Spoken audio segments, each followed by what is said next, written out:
I took note of that earlier. Yeah. Thank you so much for that introduction. Actually, it's just my bio on the website. Thank you for having me, and to Dandelion for making this connection, all of these interconnections happening without even me knowing it. So I really appreciate that. And there's a wonderful spirit and energy here within this group, in this congregation. So I'm very, very blessed to be here today, and thank you so much. So let's start at the very, very, very beginning. When I talk to faith communities, I like to start off with a little bit of midrash. And midrash is really just, it's part of the Hebrew tradition. It's the story behind the story. And one of my favorite stories behind the stories comes from the Jewish mystical tradition of Kabbalah. And it's really how the universe was created in broad strokes and really, really annotated. There was no thing, nothing, no thing. And this no thing was all that existed forever. There's no time, there's no space, there's no thing. Then one day, this no thing, I know that makes no sense, right? Because there's no time, so one day, but it's part of the story. So one day, this no thing, and this no thing is called the Ein Sof, and it literally means no thing, moved, folded in upon itself, and created some energy. And that energy, or that moving to create that energy, is called Simsum. And that energy created a beam of light, a beam of love, a beam of light and love so strong that the entire universe was created through that one beam of love. There was a problem, though. It was too strong. It was way too strong. It was so strong that the vessel that this beam of love light was going into shattered into billions, trillions, gazillions of pieces of little lights of love. Phew, everywhere. That is us. We are the millions, billions, trillions, little pieces of light and love that was created from the Ein Sof. Our job here on earth, according to the rabbis and according to the Kabbalists, is to repair the world, to repair that vessel, and it's called Tikkun Olam, literally to repair the world. And that's why we exist, is to bring that vessel of light and love back together to its source, to its one and true holy meaning. Tikkun Olam. Okay, let's fast forward to 2007. I'm sitting on my couch watching Oprah, and I encountered John Bon Jovi. Who doesn't love John Bon Jovi, right? Right? Living on a prayer, rock on, okay? Love John Bon Jovi. He was talking about a concept that he and his wife, Dorothea, had been working on called Soul Kitchen. And it is a community cafe where there's no prices. It's a nonprofit organization. And its goal is to feed the entire community regardless of means. I thought that was the coolest idea. I was in seminary at the time, and I was trying to figure out what I'm going to do with, with this education that I'm getting. I was not going into ministry. That wasn't going to happen. There's nothing like going to seminary to kick the religion right out of you. Let me tell you. So not going into ministry, was doing some chaplaincy work. But then I encountered a delightful, thin little book written by a woman named M.T. Winter. She's actually a medical mission sister. She was my advisor at seminary. She is my mentor. She's my friend. And she wrote a book called Eucharist with a small e. And she has taken this notion of Eucharist and taken it out of the dogma, of the ritual, of the big cathedral, and brought it down to the dinner table. That exactly the saying that, or the quote that we had before we started is perfect. This idea of sharing a meal together is intimate. This idea of bringing people to your table to break bread and to nourish one another, not only with food, but with conversation and with company. There is something incredibly sacred about that. Okay, so we're kind of bringing all these things together. We gotta repair the world, John Bon Jovi, and Eucharist with a small e. So now I'm excited. I think I have something to do with this actual education that I'm getting. So I moved to Kentucky in 2012 from Connecticut, and moved back. Actually, my folks retired here, and I came back. They're getting up there in years, and I figured it was time for me to come down and be with them. And my husband followed me about a year later. He wasn't my husband at the time, but he couldn't stand to be without me, so he followed me down here and insisted that I marry him. And I said, okay, fine. So I did. So that's my husband over there. Just kind of just a low-key courthouse deal. No, it was not a big deal. Anyway, and I was finishing up my thesis, and I started working with, in Danville, an organization called Harvesting Hope, and it was a soup kitchen, basically. And I was doing some photography with them and meeting the people that they were serving and getting involved in that community. And then they lost their funding. They were only open for about a year, but they lost their funding. And I saw this incredible need in this community, and it all just came together. Repair the world, rock out with John Bon Jovi, Oprah Winfrey, Eucharist with a small e, a hunger need in our community. I'm newly married. I got nothing better to do, so I'm gonna start Grace Café. So I did, and here we are. So on January 1st, 2014, I made the decision. I was working for the hospital at the time. I hated that job. It was a horrible job. And I just decided I'm going to leave that job and I'm going to start this. And started Grace Café. Now, what is Grace Café? It is, it's a nonprofit organization, and our mission is to end hunger in our community by providing healthy food security to everyone, regardless of socioeconomic means. It's very, very simple, but it's also very new. It's a complete departure from our traditional food charity methods, which are the soup kitchen and the food pantry. Now, the soup kitchen and the food pantry, that was really the response to the poverty crisis post-Depression era, right? And it's charity, and it's wonderful. People sending donated food, cooking food, sending food to a soup kitchen or to a food pantry, so that anybody who needs it can take it. But it's not the way to actually end hunger. And we know this because over the past 50 years, since the food, hunger, poverty crisis has increased, so has the number of food pantries and soup kitchens, and so has the number of hungry people. It's not actually a solution. And not to disparage anybody who's running a soup kitchen or a food pantry, it's an emergency food system, and it's certainly necessary, but it's not going to actually end the problem, because the problem is food insecurity, and that's a term that we don't hear a lot about. And food insecurity is really just a fancy term that the USDA created to describe somebody who is worried about how they're going to feed themselves, how they're going to feed their family. Do they have enough money to make it to the end of the month?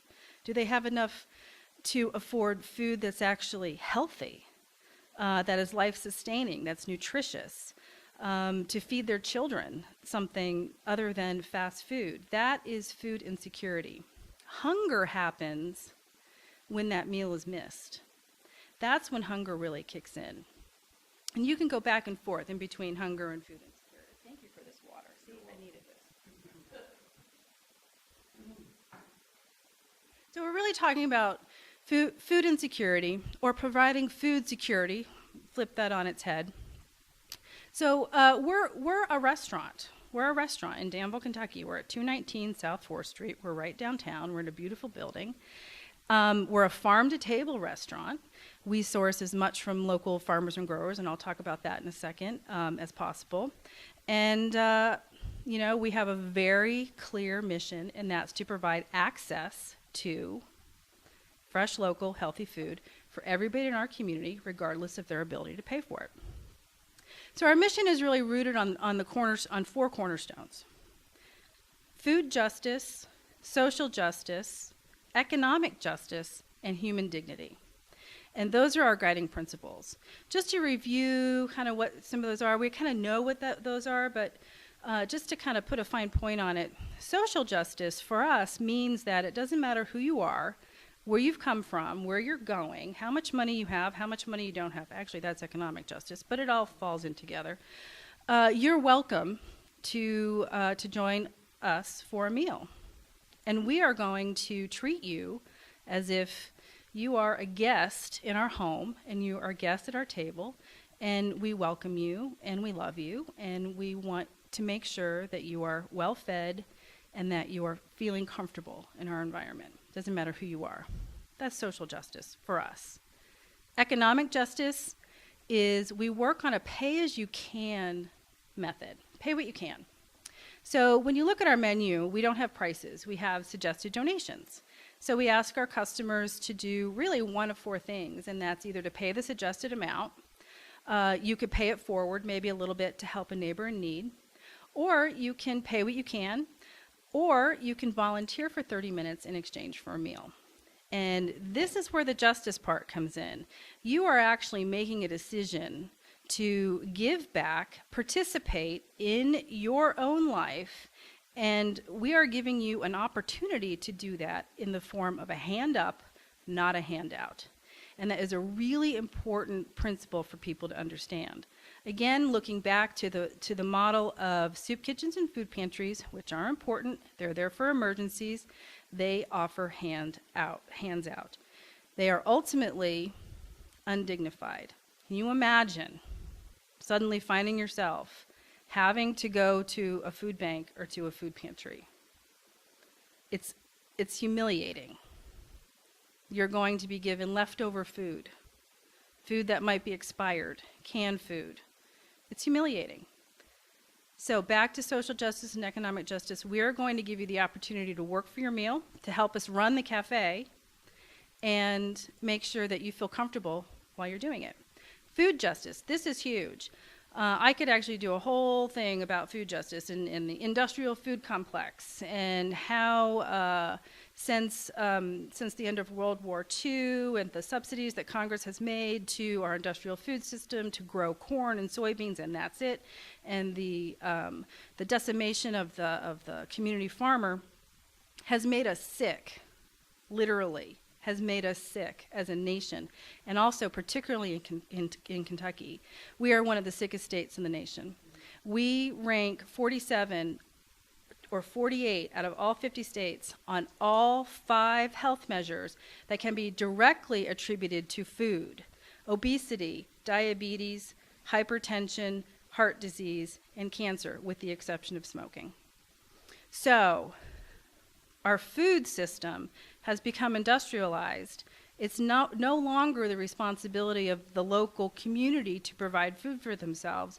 It's become the responsibility of the industrialized food complex. And it's also an international market, which only benefits large companies like ConAgra, Sodexo, you name it. I can't think of them all right now, but you know what I'm talking about. Feedlots in Kansas. It has the only benefit there is to provide the fastest, cheapest product available. And that's what we've been eating. And that's why we're unhealthy. And that's why we're overweight. So food justice, bringing that back to the community level so that we can support our farmers, we can get back to old foodways, or really sensible foodways for our community, which is to eat what's grown in your community, to make sure that food doesn't have to travel halfway across the world just to get to your plate, which is only benefiting the trucking company who's transporting it, the person who's selling it, and the poor farmer who actually grew it gets pennies on the dollar. So we want to make sure that we are working as closely and as diligently as possible with our local food producers. And that is a commitment of ours. So our menu changes every single day. That's a challenge. We're open 7 days a week, and it changes every single day. Our chef works in an episode of Chopped every single day. If you've ever seen that food show where it's you have like this box of ingredients, okay, now what are you going to do with it? So that's the way that we operate, particularly during the season when we've got just an abundance of food. Just going back a little bit to this notion of hunger. So there's, on this planet, 1 in 6 people are considered hungry. And that's not because there's not enough food. There's plenty of food. There is plenty of food on this planet. It's because they don't have access to it, or they can't afford it, or they don't have transportation to get it.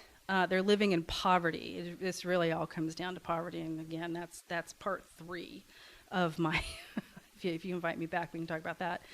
Part 3 of this huge concept that we're trying to attack. But really, at the end of the day, it comes down to one thing, and that is one meal, one person. If I can make sure that you've been fed today, then I feel good about myself, and I feel good about our organization, and I feel good about what we're trying to do. Okay, so we talked about social justice, economic justice, food justice, and now human dignity. This is where it really gets interesting. So by coming to the cafe and being able to pay what you can do so in an anonymous way. We have something called our birdhouse, and our birdhouse is our donation box.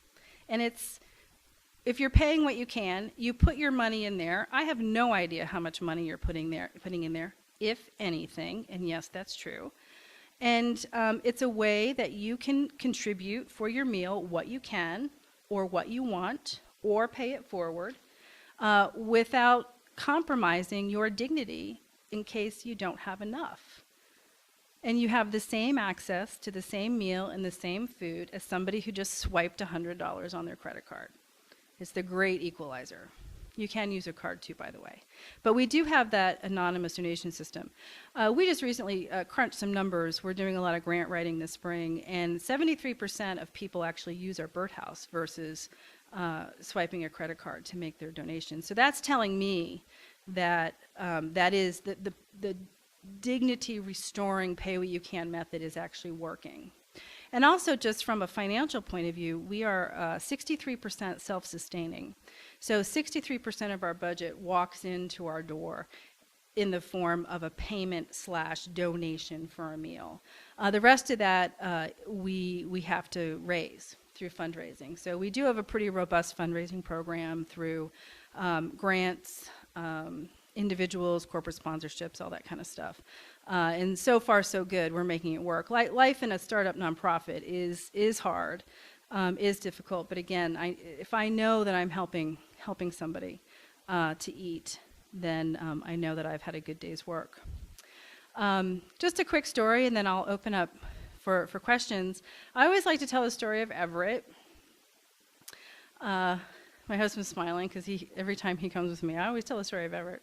Everett's great. So we first opened, because our food is really good, I'll just say that. The food is excellent. Because our food is really good, we were attracting the haves of the community. Well, you have to attract the haves of the community because those are the people who are going to pay it forward to help support the have-nots, or the haves a little. So we kind of had this perception problem when we first opened that only quote-unquote rich people were coming to Grace Cafe, because they were. So people who might have needed our services were intimidated. We're also in this beautiful building. It just so happened to be the location of Danville's arguably nicest restaurant prior to us. That's an intimidation factor. Anyway, so we were struggling with that. How do we do more advocacy? How can we make ourselves be more open and more welcoming, get the word out that anybody can come in? So we're working on that. So this young man comes in one day. He was very shy. And he just came in, and he came up to the counter. And I'm like, hey, how are you doing? How can I help you? And he said really quietly, I only have change. And I said, okay, that's fine. It doesn't matter. It's pay what you can. As long as you have something to contribute to your meal, that's fine. Put it in the box. And he said, well, I only have change. Like, it took him a minute to really understand what this was about, and I explained again. So I heard a few coins drop into the birdhouse, and all he ordered was a bowl of soup. I'm like, you can get whatever you want, because we usually have soup, salad, sandwiches. So you can get whatever you want. He said, just soup. So I watched him go way back in the corner all by himself. He didn't want to interact with anybody, and we brought him his soup. And a few minutes later, he came back, and he said, well, I have a little bit more change. I said, would you like something else? And he said, yes. So he ordered a sandwich and a salad and another bowl of soup. This guy was hungry. So he went back, and I saw him eating this, and he was just, he couldn't believe it. And then he came back when he was all finished, and he said, well, what can I do to help? Can I take out your garbage? Can I wash some dishes? Can I do something to help? And I said, absolutely. If you could take this garbage out and get it out there and do that. And he said, I can do it. That's his motto. I can do it. So he took out all our garbage. He rinsed out all our garbage cans. And then I said, thank you. And he said, thank you. And he left. Next day, he came back. And he said, well, I don't have any more change. I said, okay, do you want to help us out? He said, yeah, I can wash dishes. And at that point in time, we were manual. We didn't have a commercial dishwasher. We were doing manual dishes at that point. And he said, yes, I love to wash dishes. I can do it. I can do it. So I said, you got it, Everett. Go on back. We gave him a little training session. And then when his hour, at that point, we were asking people to volunteer for an hour, but really it's 30 minutes. We cut it down. After his hour, I said, thank you so much, Everett. Let's get you lunch. And he said, well, I got all these dishes to do over here. And I'm like, well, let's get you lunch, and you're all set. You've worked for your meal. And he said it again. Well, I've got all these dishes to do. And I said, okay, well, let's get you fed, and you come back and do your dishes. He said, I can do it. So got him his lunch, and he came back, and he finished all the dishes. He stayed for the entire shift. He mopped up, he swept up, he cleaned up, he did everything. He came back every day for about 2 months and washed our dishes, and he ate, and it was just a delight. Turns out, hearing a little bit of a story, he was homeless. He was living in a trailer under the water tower. He didn't have any running water. He didn't have any electricity. His car wasn't running. That's how he happened to find out about us, because he was on foot. He was walking up and down Houstonville Road. He was estranged from his wife and his 2 children. He does have certain educational and intellectual disabilities. And so the more I got to know him, I got to learn his story, and he found refuge at the cafe. He found a place to eat. He found something to do, and he found community. So he's been doing this about 2 weeks, and I'm getting real complacent. You know, I know Everett's coming in. I know I've got these dishes done, thank gosh. He calls me one morning. Miss Shelley, this is Everett, and I can't come in today. I'm so sorry, I have to go do something. I'm like, Everett, that's fine. You're a volunteer. Don't worry about it. Come when you can. We'll make sure to get you fed. And he just said, I'm just so sorry. And I told him not to worry. So that day at the cafe, our entire system fell apart without Everett.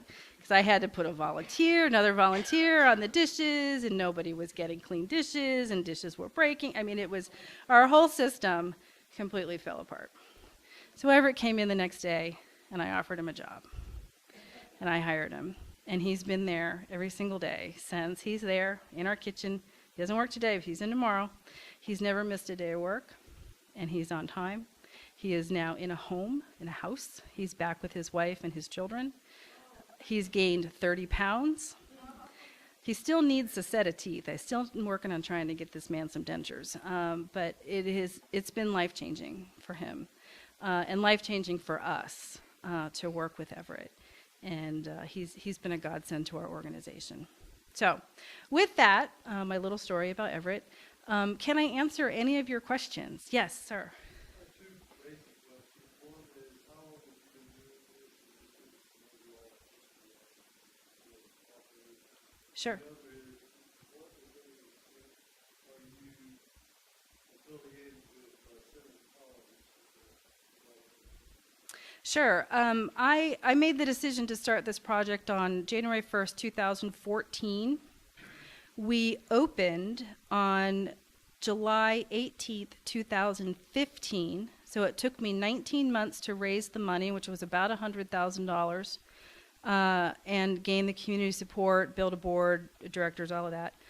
So we've been open since last July. A year ago July. This year in July, we will be celebrating our 2-year anniversary. With respect for Center College, they have been a huge resource for us in terms of just volunteers, students who have required community service hours, work a lot of those hours at the Café. They actually helped us get up and running in terms of transforming our space and renovating our space to get open. I have 3 Center College interns that are absolutely invaluable. And it's become a little bit of a hangout for Center College students as well, because we have really good coffee. So they hang out there a little bit just to be part of the community. It's also a wholesome space. We don't serve alcohol, and it's all about the community. So that's our only affiliation with them. I hope that answers your question. Okay. Rochelle, Yes. I also have 2 questions. Yes. One is, what's for dinner? Well, we're only open for lunch and Saturday for breakfast. So we're open 7 days a week. Monday through Friday lunch 11 to 2, Saturday breakfast 8 to 11, and Sunday brunch 11 to 2. I didn't work there today because I was here with you fine folks, and I didn't check the menu today. But you can check on Facebook or Twitter or Instagram, and we post our menu every single day. Typically, the menu structure during the week for lunch is we have a choice of 2 soups, 2 salads, and 2 sandwiches. On Friday, we'll eliminate one of those sandwiches and add a plate lunch or an entree for Comfort Food Friday. Saturday breakfast, we do a combination of healthy grains, farm fresh, vegetarian, as well as meat-based and farm fresh eggs and grits and good stuff, and then a sweet. We do basically the same thing on Sunday as well. So. Okay, well, since you've answered my second question already, the alternative second question is, how many of us can you host at a time? Because I think this is going to be a big deal for us here. The restaurant seats 50. We're kind of broken up into little rooms. It's an old house, and we could, if you want to all sit together in one room, we can do about 20 in a room. But if you all descend on us at once, you will swamp us a little bit because we do prepare everything to order. So it's not like you're gonna give us an order and we're gonna bring everybody their food at once. It doesn't work that way. One order, one preparation, one meal goes out. But that's not to say you can come in shifts, you can come in waves. You're welcome, and I'm happy to work with you. How do you in Kentucky take care of off-season agricultural things? That is, how do you feed locally in December, January, February? It's hard. It's very difficult. Certainly working with a lot of root vegetables. We have more meat on our menu during the winter.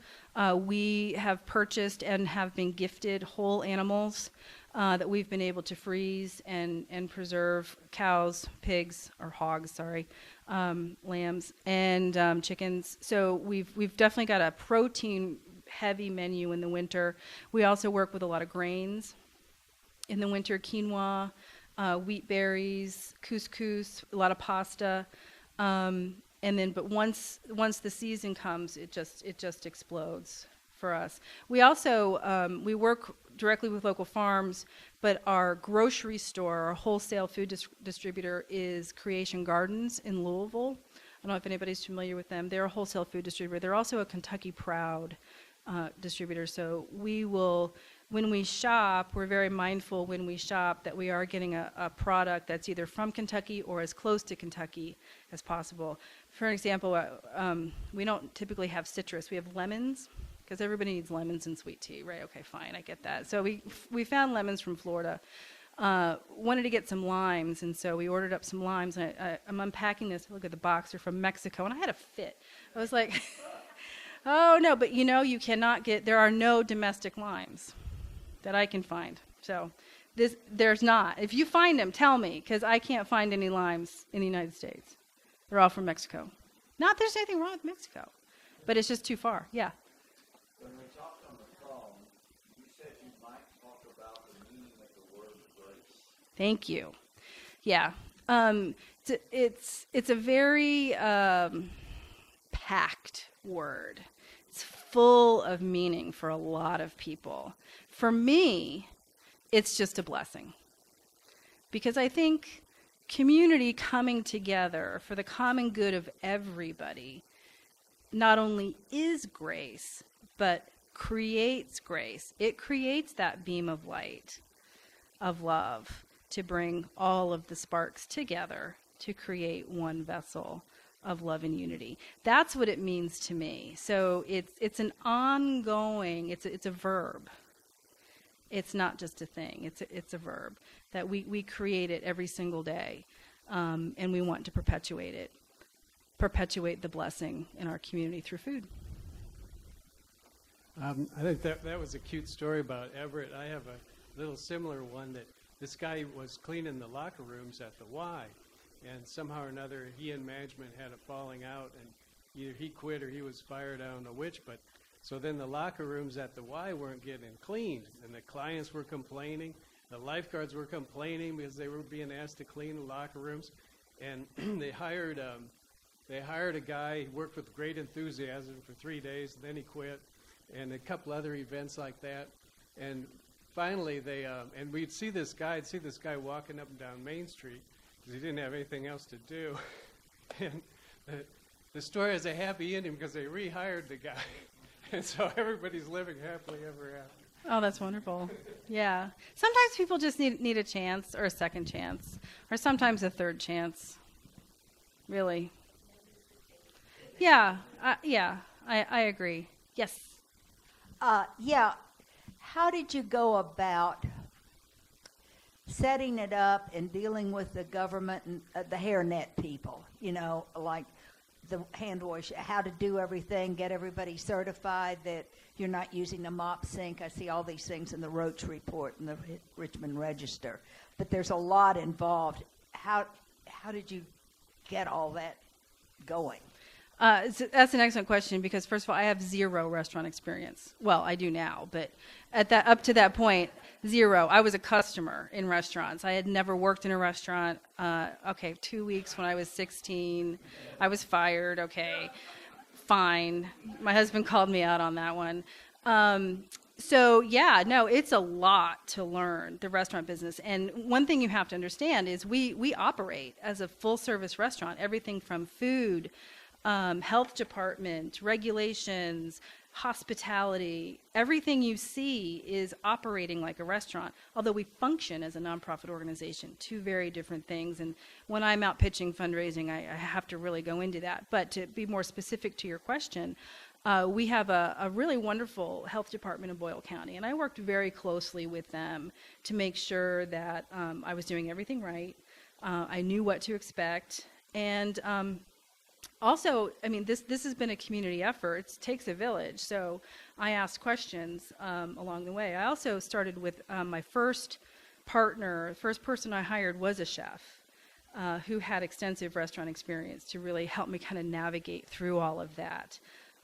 We are now on our fourth chef. Fortunately, it's a high turnover job, which I'm learning. A lot of ego going on there. which I'm learning. But that was a huge help, somebody who actually had restaurant experience. Because I come from the nonprofit world, so I've got that down.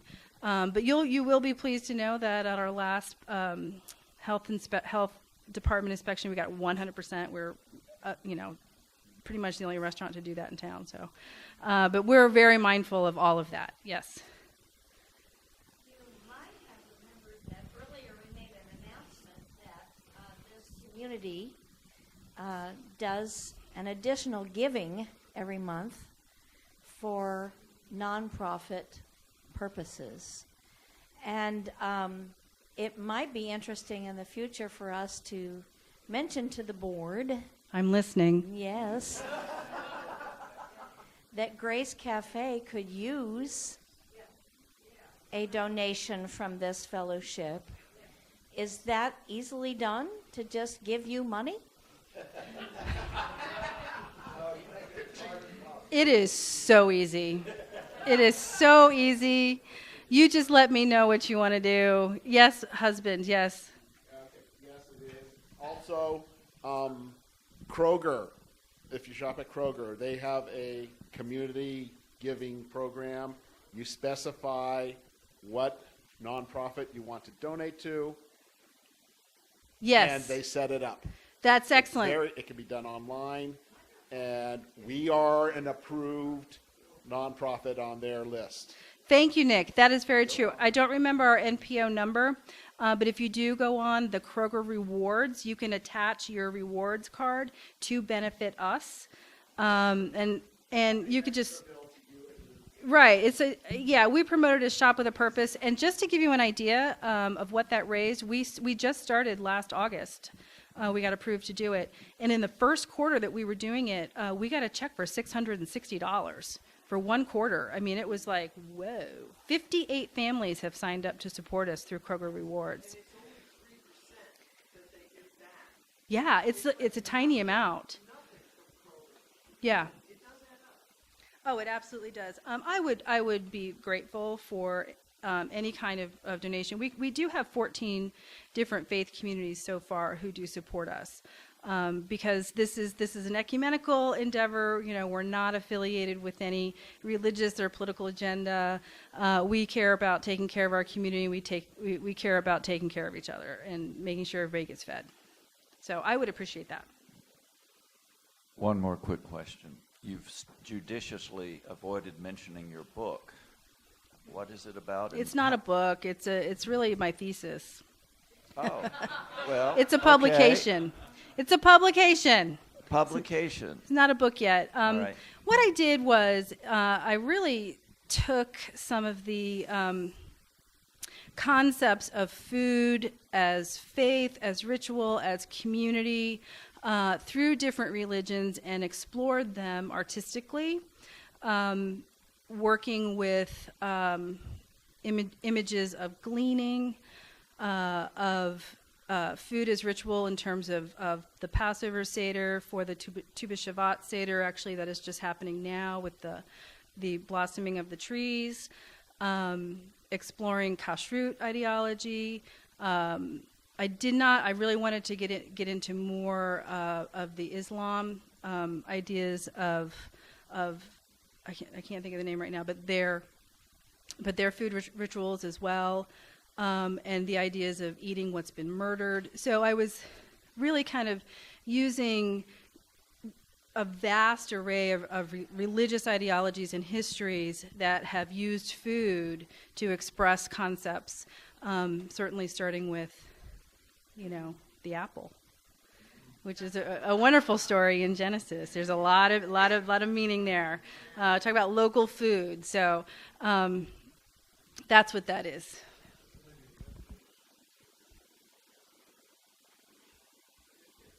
No, the thesis is not on the webpage. No. Thank you so much. Oh, I could, yeah. So I haven't mentioned. There's so much, and I'm just winging it here today. See, I have no paper. I'm not prepared. We're also part of the One World Everybody Eats network. OWEE, O-W-E-E. If you Google, one word, Everybody Eats, we are one of about 65 community cafes, including John Bon Jovi's Soul Kitchen, across the nation who are doing this exact same thing. So we are working to end hunger across the entire nation, but we're doing it at the community level. All right, thank you.